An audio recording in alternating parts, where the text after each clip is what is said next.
Dans la lettre aux Hébreux, le Fils s'est introduit, présenté et ensuite dépeint. Et nous en avons une description merveilleuse. Et nous demandons, qui est ce Fils? Car son nom n'est pas mentionné avant que nous le trouvions au verset 9e du 2e chapitre. Jusque-là, il est le Dieu sans nom. Qui est ce Fils? Oui, cela nous est dit pour la première fois dans ce verset. Nous le voyons, celui qui a été abaissé pour un peu de temps dessous des anges, Jésus.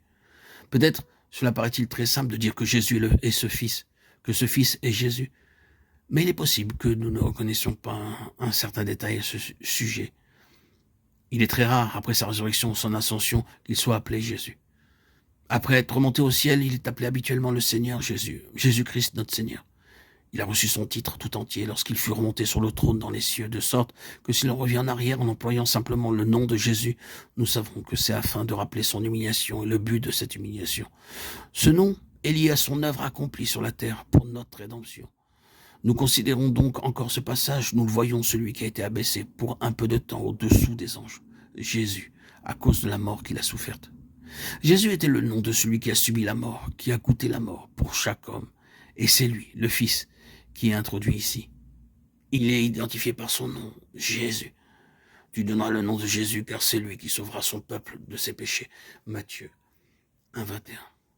La chose suivante est la position et la fonction du Fils. Au second verset du premier chapitre de cette lettre aux Hébreux, nous lisons « Dieu nous a parlé dans ces derniers temps, son Fils, celui qu'il a établi, héritier de toutes choses et par lequel il a fait le monde. » Ce Fils qui est connu sous le nom de Jésus est, par la décision de Dieu, héritier de toutes choses. Toutes choses doivent être à lui par le droit de la décision de Dieu. Ne nous lassons pas si nous nous arrêtons tellement sur cela. C'est l'une des premières choses qui nous soit dite de la dispensation dans laquelle vous et moi nous vivons. Il ne semble pas qu'il en soit ainsi, car nous ne voyons pas encore que toute chose lui soit soumise. Hébreux 2, 8.